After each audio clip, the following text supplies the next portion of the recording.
Alright fam, I'm super excited. Let's continue our reading of The Sword of Allah by Khalid bin al-Waleed. It is a super action-packed book. I just love it so much. It was actually written by a general and reads like a movie, I gotta say. I mean, it's spot on. It was recommended to me by a fellow fan of the channel, and whew, it's just amazing. So, if you have your copy, we're on page 150. Let's continue our overall book club, deep textual analysis, and commentary review of this excellent book. Alright, let's see. Before launching Khalid against Tuleiha, Abu Bakr sought ways and means of reducing the latter's strength. Okay, so we got Tuleiha, he's about to get smashed by Khalid. Abu Bakr, the father of Aisha, is getting ready to reduce that strength. Let's see. So that the battle could be fought with the maximum prospects of victory. Nothing could be done about the tribes of Bani Asad and Ghatafan, which stood solidly behind Tuleiha. Alright, so Tuleiha, on his side, he's got the Bani Asad and the Ghatafan tribes. But the Tayy were another matter. They were not nearly so staunch in their support of the impostor. Oh yeah, remember? Tuleiha is claiming to be a prophet. Ridiculous. And their chief, Adi bin Hatim, was a devout Muslim. Okay, so look at that. The Tayy tribe has a chief named Adi bin Hatim, and he's a Muslim. Look at that. A man who was to live to the incredible age of 120 years. Wow. Adi was so tall that when he sat on his horse, his feet would touch the ground. Oh snap, so he was tall and got to live for a long time? Talk about healthy diet. When Adi had tried to prevent the apostasy of Tayy, they had renounced him, with the result that he had left the tribe, along with a group of his faithful supporters, and joined the Caliph. Look at that. So Adi bin Hatim, he's the chief Tayy. He's like, hey, I'm a Muslim. I'm out. We're going to go over with the Caliph, and I'm not going to support this apostasy. You see that? Abu Bakr now decided to make an attempt at drawing the Tayy away from Tuleiha, and if they could not be persuaded to abandon the impostor, they should be fought and crushed quickly in their present location before they could join him at Buzakha. I mean, that's smart. Abu Bakr's like, hey, we need to pull the Tayy out from Tuleiha, reduce his numbers, and persuade them so that they are not able to reinforce anyone at Buzakha. That's smart. Thus, Tuleiha would be denied the support of the Tayy. Yeah, totally. Very smart. Abu Bakr sent the Tayy chief to work on his tribe. Look at that. So, he's like, hey, you know, Adi, you gotta go over there and talk to them. You gotta figure it out. With him marched Khalid, whose corpse numbered about 4,000 men. So Khalid has 4,000 men in his corpse. Look at that. If the efforts of Adi were not successful, Abu Bakr instructed Khalid fight the Tayy in their present location. After dealing with the Tayy, Khalid was to march on Buzakha. Okay, so Khalid's got a lot of responsibility here. He's got to keep them in line. If, on the way there, make sure no one attacks them. And if Adi is not able to convince his fellow tribesmen, former tribesmen, to abandon the impostor, Tuleiha, then, well, they're about to get crushed, right?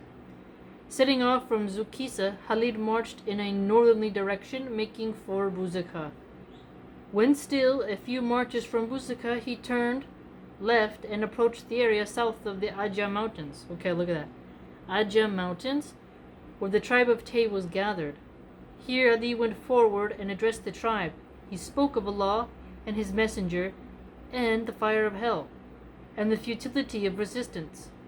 But in spite of his great eloquence, he made no headway. Oh boy. Oh geez. The tribal elders rejected him, whereupon Adi warned them, then prepare to meet an army that comes to destroy you and take your women. Do as you please. So look at that. They're heading out to Zu Qissa. Khalid's going out there because they're on their way to Buzakha. And Adi gets rejected by his fellow elders, well, former fellow elders, and says, you're going to get crushed. Your women are going to have some problems. Change your ways. They were not having it. Look at that. The warning had the desired effect. The elders reflected for a while and then said, "Keep this army away from us until we have extricated our brethren who are with Tuleiha." Ah, look at that! Look at that, look at that! So the elders are like, actually, we thought about it, and can you give us some time so that we can get our fellows out from under the rule of Tuleiha and we'll make them defectors? You see that? Oh, we have a pact with him. If we break it, he will either kill our brethren or hold them as hostages. Ah, look at that. So Tuleiha may have suspected that that would be a move, right?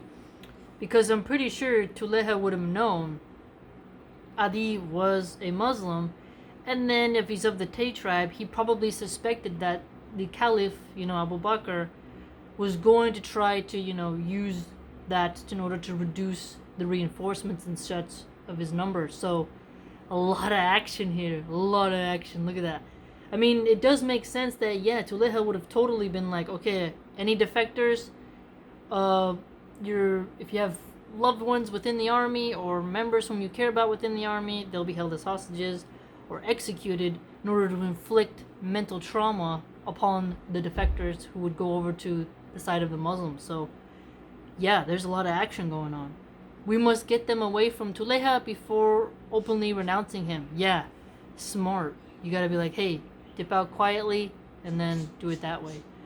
Adi returned to the Muslim camp and explained the position to Khalid. But Khalid was in no mood to waste time on negotiations. He wants the action. Oh, that's interesting. Khalid's like, hey, let's, we gotta get them out first, We gotta reason with them. We gotta reason, because the tribal elders had requested some time to where they could get their people out so that they wouldn't be executed or held hostage by Tuleiha. But Khalid's like, no thank you. He held strong views about the apostasy and was not inclined to be kind to those who turned to disbelief after belief. 3 days, O Khalid, Ali pleaded. Just 3 days, and I shall get you 500 warriors from my tribe to fight beside you. That is better than sending them to the fire. Khalid agreed to wait. Look at that. Who can disagree with that? I mean, Ali's like, okay, I want to get to the point, but I mean, Ali's like, hey, 500 warriors, why not? Just give some time and you can have some stronger reinforcements, right? The elders of Tayy sent off a detachment of horsemen to Tuleiha, ostensibly as reinforcements for their contingent. And there, they started working secretly to get the Tayy contingent away from Tuleiha before Khalid's arrival at Buzakha. Oh, look at that. So, thinking that it was a reinforcement for their contingent, whereas it was actually a secret extraction mission. That's interesting. And it has, 3 days, right? Khalid's on his way, you got 3 days. That's it. Otherwise, put to the sword. In this, they succeeded. If any members of the Tayy remained with Tuleiha, and it appears that few did, they took no part in the Battle of Buzakha. Okay, look at that. Battle of Buzakha. So Tuleiha ends up losing a lot of the members of the Tayy due to the elders deciding to switch and Khalid's being kind enough to give Adi 3 days time to convince the warriors to defect to the correct sign. Look at that. Khalid had agreed not to attack the Tayy. Meanwhile, he decided to turn on another apostate tribe which lived close by, the Jadeela. Okay, so apostate tribes, the Jadeela. Let's write that down. Jadeela. Look at that. So we have the Tayy and the Jadeela. The Caliph had said nothing about the Jadeela, but Khalid did not need an invitation to fight. Quite clearly. Yeah, if he doesn't want to wait for negotiations, he doesn't need that time. When he announced his intention of attacking Jadeela, Adi again came forward with an offer to persuade the tribe to submit without bloodshed. Notice this, Adi, he's really like, hey, bend the knee, submit, and we'll let you pass. Khalid's kind of like action-packed, like he wants to go at it, right? Khalid was not the man to worry about bloodshed, but in view of the possibility of augmenting his own strength with more warriors, he agreed to Adi's suggestion. So look, the second time the appeal to more warriors has taken a pause. And it's cool that it's like, he's like, Khalid's not worrying about the bloodshed, right? He's not worrying about the battle that has to be done. But it's like you have a balance here between between Khalid and Adi. The eloquence of Adi bore fruit, the Jadeela submitted, and 1,000 warriors joined Khalid. So look at that. Adi single-handedly has increased the Muslim force by 1,500, you follow? With the strength of his corps augmented, with the 500 horsemen from the Tayy and from the 1,000 from the Jadeela, Khalid now much stronger than when he had left Zu Qissa, marched for Buzakha. On his way, he was to pick up more warriors. So look at that. Khalid sets out from Zu Qissa on his way to Buzakha and gets 1,500 warriors by imparting patience, and thanks to the rhetoric and overall demeanor of Adi, convincing the elders to abandon Tuleiha and to join the Muslim side. That's pretty cool. When a day's march from Buzakha, Khalid sent forward 2 scouts on a reconnaissance mission. Okay, so reconnaissance mission. Both these men were Ansars. Okay, the Ansari. And one of them renowned companion by the name of Ukasha bin Mihsan. Okay, look at that. We got a name here. Let's highlight that. We got to remember all the Ansar. I want to be able to memorize all of them. These scouts met 2 apostates engaged on a similar mission for the enemy, one of whom was Hibal. Okay, so Hibal, the brother of Tuleiha. Hibal was killed, but the other escaped to carry the sad news to the impostor. Okay, so Tuleiha has a brother, Hibal.